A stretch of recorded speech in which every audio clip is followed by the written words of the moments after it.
Welcome back once again to Life in HD with Hilario and David. We've been away for a long time. I took a little bit of a break at the end of last season, starting season 2, if you will. Oh, okay, yeah, we can get started with season 2. It's been a while. What's new with you, H? Not much, man. Getting old. Like I mentioned earlier, I think I threw my back. Doing what? I don't know. Woke up and I was hurting. It was pretty intense, and it's been a big wake-up call. For those who don't remember, I'm 22. He's 27, so... About to be 28. Are you really? Yeah, in July. Ooh. Yeah. I didn't know. What are we going to do for your birthday? I don't know. Hey, we could actually go to Florida for my birthday. Dude, there's a possibility I'm going to get promoted in July, too, so we'll pop bottles. We'll be celebrating properly. Absolutely. All that good stuff. Well, we were supposed to go to this Las Vegas trip. That was supposed to be for my birthday. It's technically, but yeah, we can do something else too. We can just go down to Cincinnati again or something. That video you put together from the other night when we went out, or from a couple weeks ago when we went out, ended up really cool. Yeah, it was funny, and we didn't even have a whole lot of footage to work with. It was just like clips here and there in the pictures. Mm-hmm. The video David is referring to is on our YouTube page. Go check it out. We went to a trivia night here in Cincinnati for The Office. Bar crawl, yeah, and it was actually pretty fun. I had a lot of fun. When we first got there, I was like, all right, it's gonna be sketch. I don't know. I did not know how I was feeling about it, but it got better and better. I mean, the more you drink, the better it gets. Special mention to the dude that we met on top of the rooftop bar who just fucking whipped out a 9-inch dildo. Oh yeah, I was weird. I did not know what was going on. I was like, whoa, what the hell? We were all losing our shit. We had to mention that story. That was hilarious. That's unscripted. You can't even make that up. That was amazing. I recorded part of it, but I didn't want to put it in the video because out of context and the fast pace of the video, it was just going to be like, what? And I just put, I included them, but just a couple seconds. You just casually dropped that part in there. We were all losing our collective minds. Yeah, it was fun. It was definitely a lot of fun. I want to go back to the rooftop bar again. Yeah, I've been wanting to go back, but I've been either busy on the weekends or out of town, or it's like this weekend's going to be raining, so it sucks. Great. But yeah, we got to get back there because we cannot let summer pass again and not, it's like a... Yeah, I mean, fortunately for us, summer just started. Summer technically hasn't even started yet. It's June. That's what I keep hearing, but it feels already like it's almost midsummer. Well, yeah, for my job, I'm already focusing on back to school. It's coming up in a couple months. Yeah, I know, but that's like the end of summer when people go back to school. It's like, yeah, I know. But then summer's over. We're definitely going to have to plan some stuff out, and we'll have plenty of topics to cover on the podcast. All that good stuff. Recently, we actually really haven't. I don't know about you, but I haven't been doing a whole lot of stuff lately. I have a friend who works in a movie theater though, and he's been getting me in to see some movies lately for free. And I've been drinking each time because... Hook a brother up, David. Perks. Oh, yeah. Absolutely open invite. But we went and saw John Wick 3. I did. Hilario has not seen it yet. Yeah, I haven't seen it yet, but I will. That's definitely something I got to do soon. Absolutely. Might talk about spoilers, so there's your warning right there. I also went and saw Godzilla. Not spoilers about John Wick, I hope. Oh, yeah, actually, I probably shouldn't spoil too much since you haven't seen it yet. Yeah, I was going to say, David, you better shut up. Yeah. Shut your mouth, boy. I'll spoil the whole thing for a Godzilla if we get to that, but... Oh, yeah, Godzilla. So what's going on with Godzilla? Because we were talking about it earlier, and you mentioned all the characters. Has this been was it a cartoon, or how do you know these characters? I only know these characters from a video game my stepbrother had. Okay. This was years ago, so the name Rodan and King Ghidorah and everything like that, I recognize it because those were playable characters in this game that we used to play all the time, and it was a lot of fun. Plus, they mentioned them in the movie and whatnot. I didn't know Godzilla and Mothra were allies, though. Mothra's just this big moth, and there's this fight scene at the very end where it's Godzilla and Mothra versus King Ghidorah and Rodan, or I honestly don't know how to pronounce his name, so don't kill me in the comments. But he's this big pterodactyl. It's on fire looking thing. Yeah, he's in the previews, I think. I've seen it. Well, There's a bunch of monsters on the preview for the movie. He was awesome. And I will say, I was buzzed when I watched that movie because I'd been drinking a little bit. And all the critics, in my opinion, like, what they say is correct, but at the same time, they kind of asked for more monster fights, and they absolutely delivered on that. It was fantastic. Like, the first Godzilla versus King Ghidorah fight's in the middle of the ocean, and they're like, oh, we're going to test this new weapon out and try and kill both of them at once, and it's like, okay. Like, after the ending of the first Godzilla, it's like Godzilla proved to be not only peaceful, but he took care of the other monster, the kaijus that showed up. So I was a little confused as to why we were trying to kill him. So it's supposed to be like a second part to the last Godzilla movie? It's a continuation. Gotcha. The movie starts out with, like, these people want to bring back, like, all the kaijus because the Earth is overpopulated or something. I honestly can't remember, because not only was I buzzed, There's I just an idea. didn't care. Trump, listen. Bring back the kaijus. Just kidding. No, some of the characters' motivations, and this dude hates Godzilla because his son died as, like, a collateral damage thing to the first movie. Tends to happen. And it's like, okay, so he accidentally died. A lot of people accidentally died, and now you're just like, oh, I gotta kill this thing just cause. Like, I get it. You don't have to like the guy, but he does save him at the very end of the movie, ironically. And it's the one thing I might complain about is they actually kill Godzilla, like, halfway through the movie. So, like, the third act of the movie is all the other kaijus just wrecking everything, completely destroying cities and everything, and they're all, like, gonna go meet King Ghidorah in New York, I think, of all places, of course. And so they're like, oh, Godzilla's not dead, we gotta bring him back. So what do they do to bring him back? They hit him with a nuke. Again. As one does. They killed him with a nuke. Or it was like a hydrogen bomb or something like that. It was an anti-oxygen something or other. Didn't phase King Ghidorah. Killed Godzilla, at least we thought. And then at the very end of the movie, Ken Watanabe is like, we gotta nuke him again. So he delivers a nuke, like, right next to Godzilla, and Godzilla just, like, opens his eyes and looks at him, and then the nuke goes off, killing his character, and somehow bringing Godzilla back to life. And the best part is, I really enjoyed this. It's already, like, out of the realm of possibility. Like, oh, hey, we'll hit him with a nuke, and that'll solve all our problems. It gives him so much energy that he literally can't contain it, and he just, like, starts popping off like a champagne cork. Which I thought was fantastic. I mean, I loved it. He just, like, starts hitting everybody with these shock waves, like, not even because he wants to, just because he's got so much power building. From the nuke? Yeah, from the nuke. Like, there's just too much energy. Like, they'll eat nukes in the first movie, and then in the second one, you hit him with one actual nuke, and he's just like, I'm too powerful now. I'm literally just my body can't contain all this energy. So, I enjoyed it thoroughly. The alcohol might have had something to do with that. But I thoroughly enjoyed it. I mean, they did deliver. There were more monster fights. There were more monsters. They set it up for Godzilla versus Kong. I'm definitely going to go see that. And yeah, that's my thoughts on Godzilla. If you haven't seen it, if you enjoy the monster fights, you'll definitely find something to enjoy. If you can turn a blind eye to the human characters and stuff, Ice Cube's son did a good job. O'Shea Jackson Jr. Oh, he's in it? I didn't even know. He's one of the soldiers. I liked his character mostly just because of face recognition. I just liked him. Another movie talking about Ice Cube's son that was on TV the other day, and I was watching it. Den of Thieves. What a great movie. Mm-hmm. Great movie. I was watching it with somebody else, and they're like, wait, is that Ice Cube? And I was like, no, it's actually his son. Now I want to watch that again. I love that movie. Like, you and me went and saw that one time. That was like just a Tuesday afternoon, and you were like, what are you doing? I'm like, nothing. Like, what are you doing? He's like, let's go see a movie. Cool. Yeah, that was a great movie. I went to see it that time and then another time in theaters. And then I was going to buy the DVD, but I haven't. Then I saw it on TV. It was great. I was going to say, I picked up the Blu-ray. I've got it in my house, so movie night. Oh, yeah. Sometime. No, that's it. That's all the movies that are going on right now, right? I mean, what else have you seen? Anything in theaters? I mean, we talked about the Avengers last time, so I'm trying to think of what else is out, what else is coming out.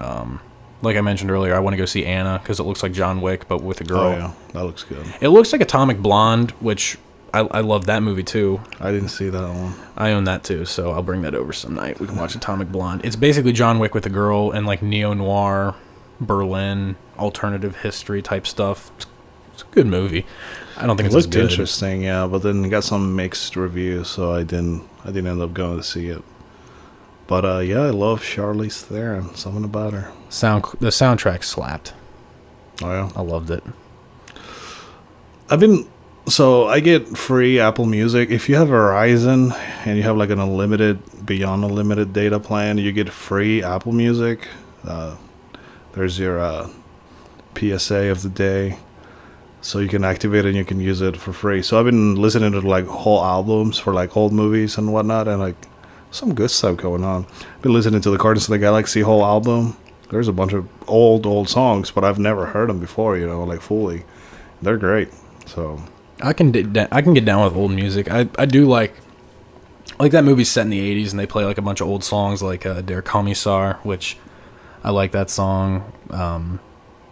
They remixed a song called Blue Monday, which just is like they played at the very beginning of the movie and I thought it was awesome. It's just I like electronic music in general. But the opening scene's pretty cool. This isn't really spoiler territory.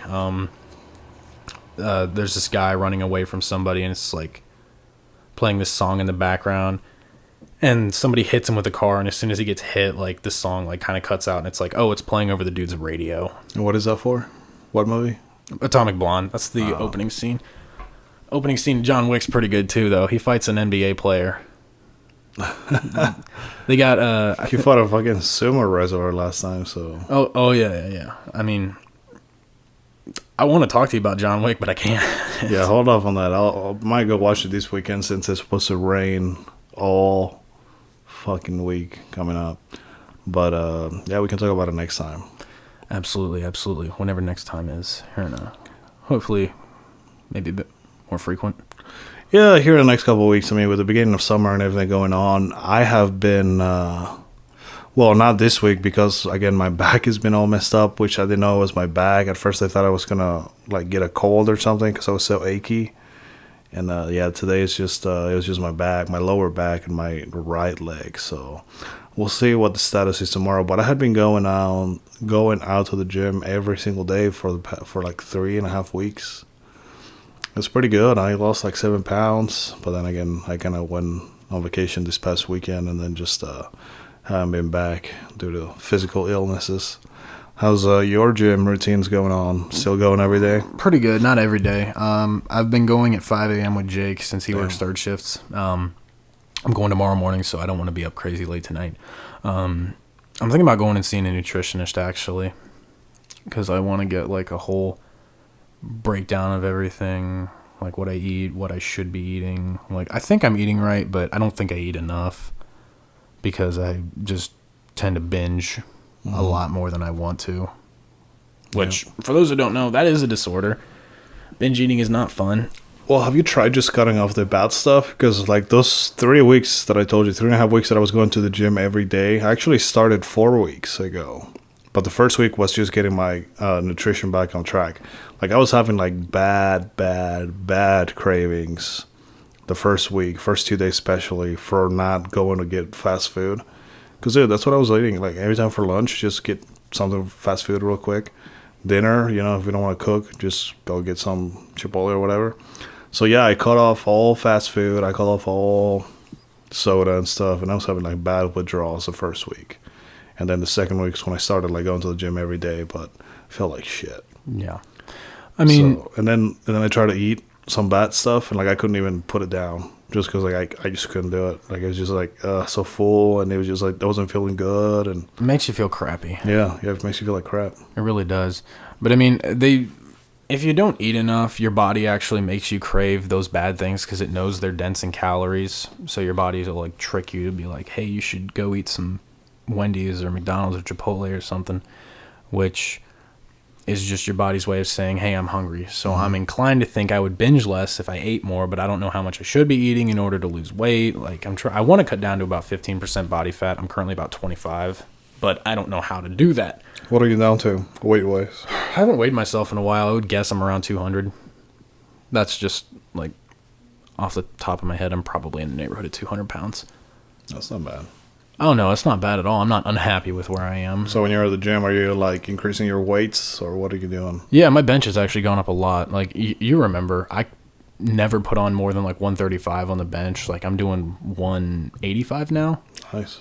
So, I'm definitely getting stronger. I'm not complaining about that. I eat a ton of protein. I honestly might eat too much protein, not enough fats or carbs, but this is why I want to talk to a nutritionist, so I can be like, hey, should I be eating more carbs? Should I be eating less? Should I be, like, all that kind of stuff? Then let us know what's going on. Well, for the carbs, I think, like, you should just try to eat as much vegetables as you want. You like not even worry about those carbs, but if you're talking about breads and such, then yeah, that's really bad. And fats, I agree with you. Like, fat is not bad. Like, if it's, like, you know, healthy fats like nuts or avocados or, like, some olive oil to cook with or whatever. But if you're eating fried food, that's probably not a good fat. I mean, it's the same thing with all three of your macronutrients, you know, protein, carbs, and fats. There's good protein, there's bad protein. There's good carbs, there's bad carbs. There's good fat, there's bad fat. So it's all about that. And generally, I can keep my diet pretty clean. But just like in an afternoon, I'll just go downstairs. And this is the part I hate about still living at home. I open my fridge and just see, like, you know, pizza rolls, ice cream, just like all these easy gratification things. And I'm like, if I'm living on my own, I wouldn't even buy this stuff to where I could come downstairs and just be like, this all looks so good, I'm going to tear the house down. Like, literally, that'll happen to me like once or twice a week. Have you tried, before you start binging, just like drink 1 or 2 glasses of water? I usually will, but it's more of a psychological thing, honestly. Like, I don't have the healthiest relationship with food. Like I said, same. I don't really do it because I want to. I mean, I do. Maybe my self-control just isn't as good as some other people, but, like, I don't know. I don't know why the cravings get so bad. It sucks. Well, it's like a vicious cycle. I mean, you like condition your body to do that, because, like, if you go out and you stuff yourself one time, you know, you don't feel comfortable. You feel like crap. Oh, yeah. But what I noticed is, like, when I did that the next time, or even the same day later, like, I would feel so hungry, even if I was full. But if I did not feel like I was going to explode, like, I was not satisfied until I almost made myself, you know, like, sick. And then it was just like, you got to break that cycle. That's why I said, like, about the water, because I know that worked for me. But also, like, when I wanted to eat, like, something really bad, like, I always was craving, like, I want to get, like, a burger or Chick-fil-A or something. Mm-hmm. And then I would drink the water, and that helps you for, like, a few minutes. And then I bought, like, a bunch of just lettuce from the store, and I got some dressing, too. Mm-hmm.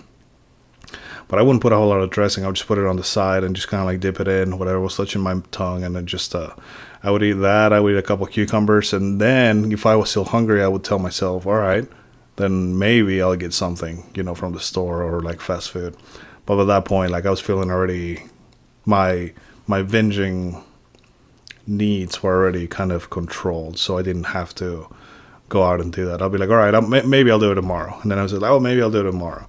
And that's what, like, helped me get out of that cycle, because I was just, like, making myself sick, dude. It was bad. Yeah, my biggest issue is it's like, oh, we bring in donuts at work or something like that. Like, if I have one, I can't sit back and be like, oh, today's not a wash. Like, all the extra calories I take in today, like, it's not a big deal. So instead of, like, doing damage control and just being like, I had a donut, sure, that's fine, I'll run an extra 20 minutes at the gym tonight. No, I'll go out of my way to eat as many donuts as I like, just because. Like, again, I don't have the healthiest relationship with food. And if you've never been extremely fat or had any sort of issues with food, then it might sound really foreign to you, which I totally get. I'm not trying to come on here and be like, oh, I have a disease or anything like that. It's not fun, but at the same time, I'm doing decently well to control it, at least. So, yeah, no, it's hard. I mean, like I said, you get used to it, and then it sucks. It's like an addiction. I haven't gained all the weight back, so, you know. Yeah. That month that I cut back, like I said, I lost 7 pounds, and it wasn't just, like, water weight, because I drank a ton of water the very last time before I weighed myself, and I had a good meal, had a fairly, you know, large meal with, like, a bunch of salt and water and whatever. Right. So I know that I wasn't, like, dehydrated. I didn't want to be just kind of, like, go out and run 5 miles the day before and then just be completely dehydrated the next day. Oh, absolutely not. So I did that, and so I know I had the water in me, and I was still weighing in like 7 pounds below where I started. So that was pretty good for me. I was like, okay, that's not bad at all. Just got to get back to it. But I was also doing intermittent fasting to the point where I was having one meal a day. That was great. I had so much more free time. Oh, I believe it. Brent did that for a little while. Yeah, it's definitely not a long-term. This is what some people don't understand. Even some of my close people, like I'll be telling them, it's like, oh yeah, this is what I'm doing. And they're like, well, that's not healthy. You should be going for like healthy foods and stuff. It's like, I completely understand. But if I do that, then I'm going to probably maintain or drop weight very, very, very slow.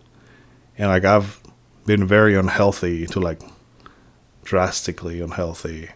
Now I have to do something drastic to see the result. And then once I'm in a happy place and a good weight place, then I can, focus more on like healthy.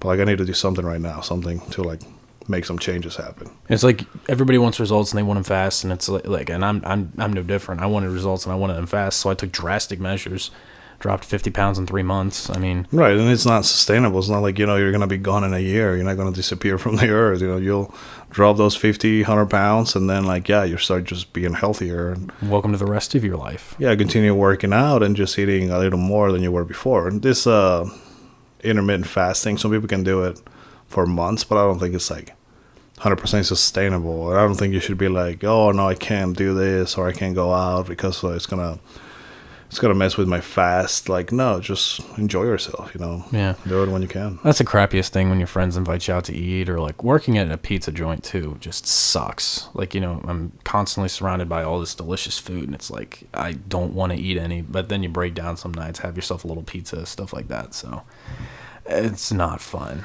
That will happen. Not to mention at work, they always bring in donuts and stuff. Like I was saying, like there's always food there. Like there's bags of chips in the back, and it's like, can't stop at one. Yeah, well, let's try to link pain to fatness, because that also helps. So what I mean by that is my knees. Not necessarily, but just because I hadn't ran in a while, 1 mile was like awful. Sometimes I can run like 2-3 miles on a one, like without like stopping. And sometimes I can't even get myself to run a full mile. Like it's just my body's just like hurting. But no, so if you run a mile, that's about 120 calories. That sucks. No matter how fast you do it. Yeah, a donut, a large banana, or a can of soda, it's about the same calories that you would burn running. So when you start associating like 100 calories to 1 mile and like the struggle it is to like finish a full mile, that makes you look at food a little bit differently. It's like, do I really want to put this crunchy Taco Bell taco in me? It's 170 calories, about 1.5 miles. It's like, I'd rather not.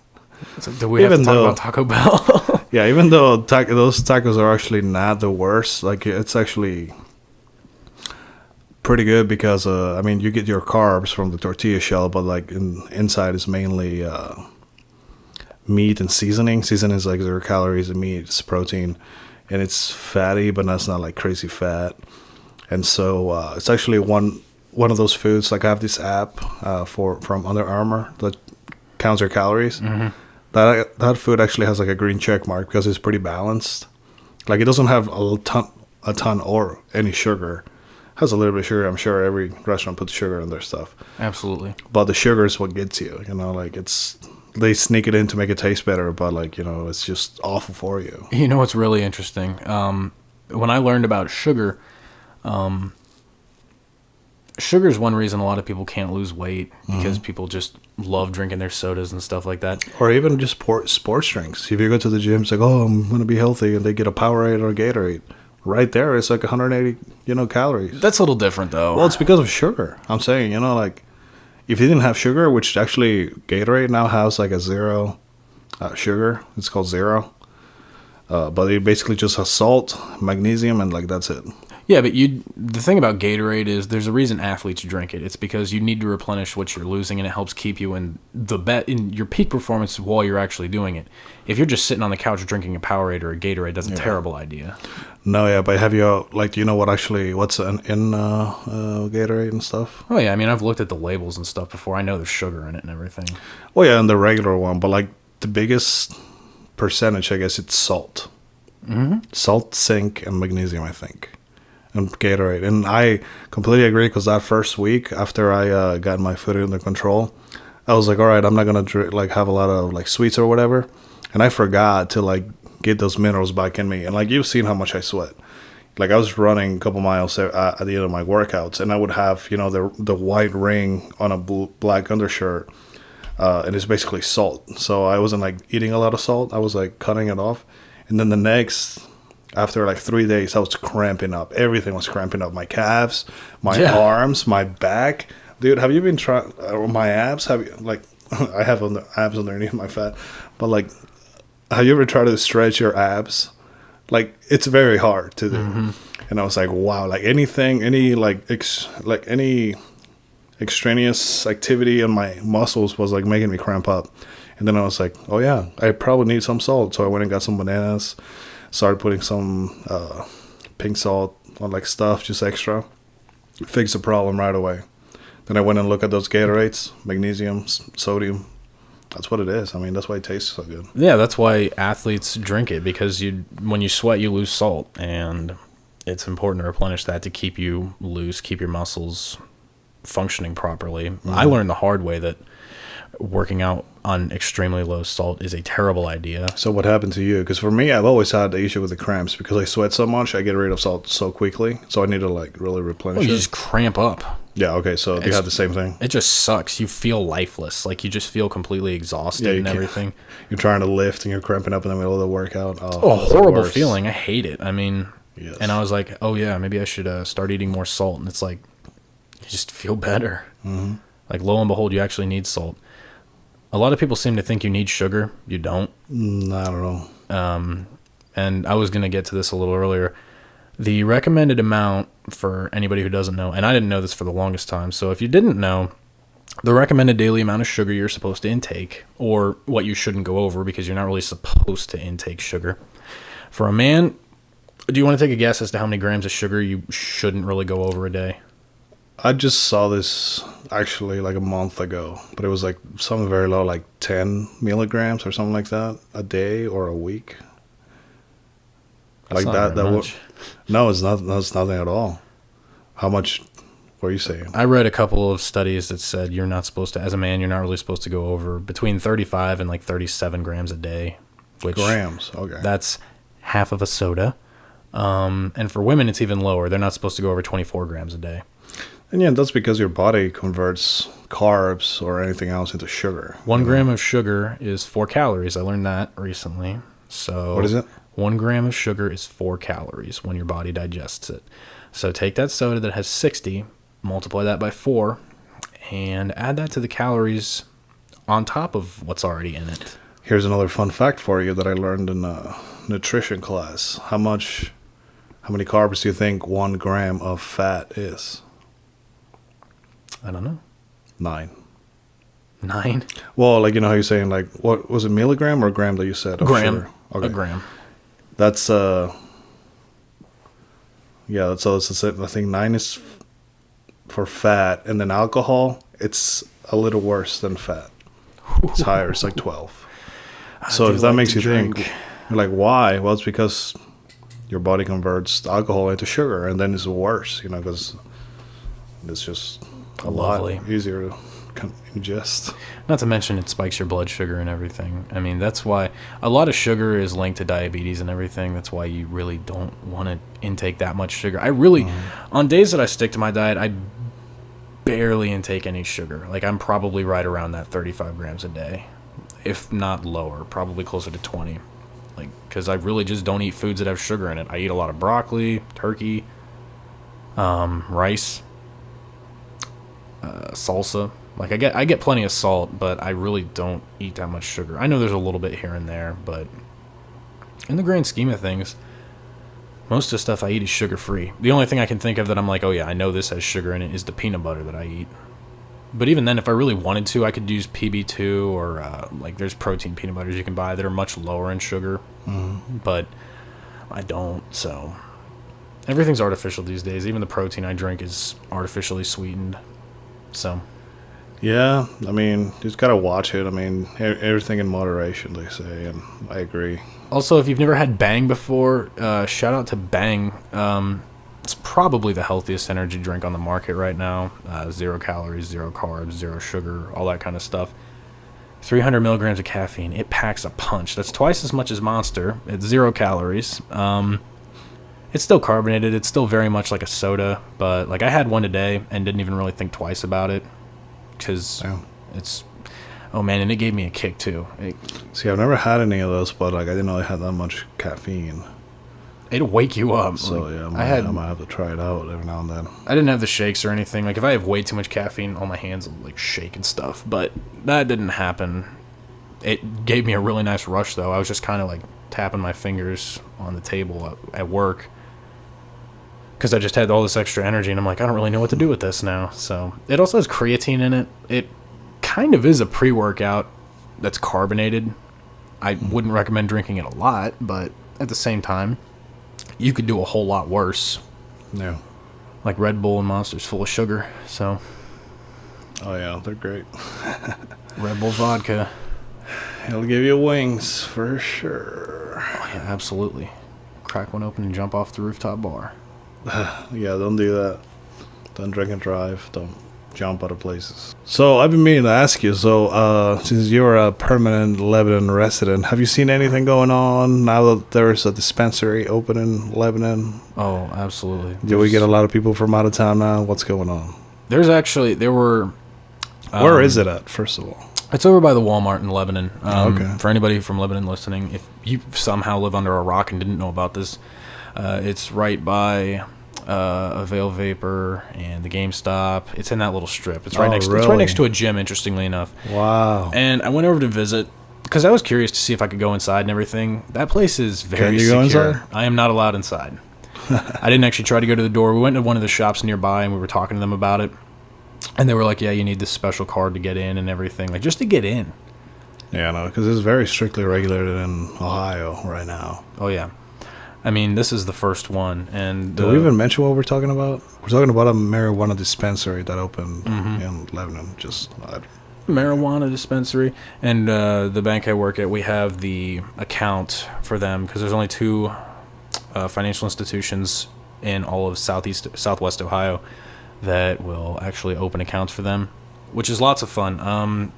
I'm legally obligated to not get into specifics, but there's a lot of money coming through that account. So. Oh, yeah, I'm sure. I mean, it's one of the only ones in Southwest Ohio, right? It's the only one in Southwest Ohio. I read something about that, so that's why I wonder if anybody was coming from out of town or just... Oh, yeah. One of the ladies I work with told me that on the first couple of days, there was a line outside the door. Yeah, I saw that. That's the article I saw. There was a line of people. Oh, yeah. Everybody really wants their marijuana. I mean... Yeah, if it's helping people, I don't really care. As long as they're not driving. I'm just sitting here like it's about damn time we finally did this. Like, I'm seeing everything that's coming through that account, and it's just really eye-opening when you realize exactly how much marijuana can make. I mean, I'm shocked they didn't do this earlier. Dude, I mean, the numbers coming out of the first year that it was legal in Colorado, they made like $1 to $3 billion extra that the government of Colorado was able to tax. So the government made out a ton of money as well. Oh yeah. But just out of the sale of like legal marijuana, like they made billions, and now it's Oregon, California, Washington. Yeah, there's a bunch of documentaries that like really are eye-opening on Netflix. I was watching one of them, and there was this lady, and she didn't even she wasn't like too much into it, but she lived in the desert of California, and what she did, she would make like these big warehouses, and she would grow it, and she'd say that she could turn the crops inside of the warehouse because it was like very secure and all that. She could turn them 4 times a year, and that would make her over $10 million every time she would like harvest. Very nice. So at least $40 million a year. That's insane. Oh, yeah. Now, that was when it was first starting, like now that everybody's, selling it and growing it and everything. Now, I don't know how it is because I don't know if you've heard Portland, Oregon. Like, they're having issues selling it because it's just too much. Yeah, it's too much now. And I mean, if they could sell it to the whole country, like, wouldn't be an issue. But I mean, whatever it's grown in Oregon has to be consumed in Oregon, quote unquote. Stoners unite.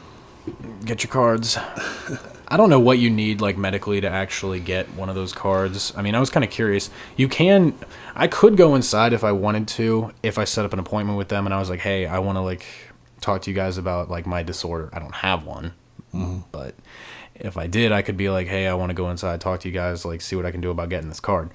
If I had, like, I think they actually use it to treat, anorexia?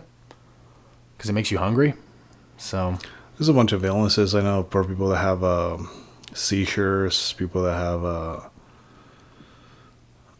PTSD. There's a lot. It's like supposed to really help, like, veterans, any sort of pain, instead of, like, medications, instead of aspirin or instead of painkillers, they use CBD or just marijuana, whatever. That's what I don't understand. Like, bringing up CBD, which, if you don't know, is cannabidiol.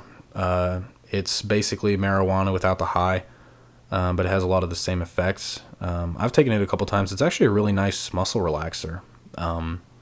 It just kind of gives you this nice relaxed feel.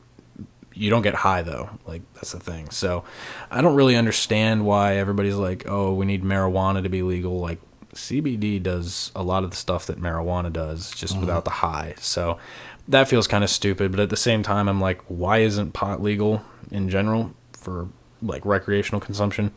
But that's a whole other topic. Yeah, I think it's gonna. I thought it was gonna be, like, sooner than. I mean, it looks like it's gonna be. Just because a matter of time. Well, I didn't think Trump would care. But I know his last, like, attorney general, what's his name? I don't remember his name. But, like, the last one really hated it. He was from, like, Alabama or something, an old guy. And then the new one has said some negative things about it, too. So they're, like, really getting on the way of it. But, like, it's going to happen eventually. Yeah, I don't think you can get the genie back in the bottle. Like, all these places that already started it, like Colorado, think about all the jobs Oregon. You'd be getting rid of, all the people you'd be screwing over out of their business, like their life's earnings and stuff. Like, all the knowledge, all the labs where they're growing it, like, like all the research. If the law says you have to break it apart, sure, they'll break it apart, but they're not going to tell you where they're going to set it up again. It's not going away. Yeah, it's like, plus, like, oh, I grew all this product, or I bought all this product under the guise of it being legal in my state. Like, right. What's the issue here? I think it's just a waiting game, and hopefully it comes. Well, I mean, hopefully not too soon, because I've been saving money. If it gets, if it becomes legal and we have enough money to invest, we might get into it too. Coming soon, the Unruly pot store, the Unruly head shop. Yeah, there you go. I mean, the interesting thing about this is there's so many fees tacked onto this. Like, where I work, like, the fees that these people are paying just to have the account exist, they're high. They're real high. Yeah. No pun intended. They're very high. And that's the thing. I think we were talking about this. There's like $150,000 application fee just for even applying to do it. So, oh my God, it's got to be such a headache for the government, because the interesting thing is, again, I'm not going to get into specifics here, but for people who don't know, anytime you deposit more than $10,000 cash into an account, regardless of what it is, it doesn't have to be a marijuana dispensary. It can be your personal account. You have to fill out a form called a CTR, which is a currency transaction report, which is reported to the government, which is to help stop terrorism and everything like that. The interesting thing with the marijuana dispensary is, because at a federal level, it is still recognized as an illegal and controlled substance. Every time we have to fill out a CTR for these people, we have to fill out a thing called a SAR, which is a suspicious activity report. I cannot speak today. I am sorry. So every single time these guys bring in more than 10K in cash, again, not going to get into details, but anytime that does happen, we have to fill out a CTR, and then we have to fill out an SAR, and then that gets filed with the government too. So it's just a ton of extra paperwork and just all kinds of headaches for everyone who's really involved with their affairs. Yeah, so, again, I saw that too on some of those Netflix documentaries. Got the federal government trying to crack down on it because it's still illegal at the federal level. So instead of coming after the shop owners, well, they would come after the bank accounts. So no bank will let you have an account with them if you are involved in that business, and they could even shut down your family members' accounts and just try to like make it as hard for you as possible so you don't do it, because it's technically illegal federally. But if your state allows it, you know, then it's okay. But yeah, it's a headache for everybody involved. It really is. I mean, until it becomes legal at the federal level, it's going to continue to be a headache. And it is interesting, actually. Whenever you open a business account, and this is everywhere, this isn't just the place I work at, but any financial institution, when you open a business account, typically they're going to have you fill out a questionnaire, like inquiring about the business, because that's just due diligence. We got to make sure it's up to snuff. And the first question now is your business, does it have any relation with the production, sale, or distribution of marijuana? And in the event that it does these days, you're actually not allowed to, we're not allowed to open the account. We're not allowed to proceed forward with what we actually had for some reason. Hi, everybody. Unfortunately, we lost the last 5 minutes of this podcast, but basically we just wrapped the episode and said thanks for listening. So I apologize about that, but yeah, thanks for listening.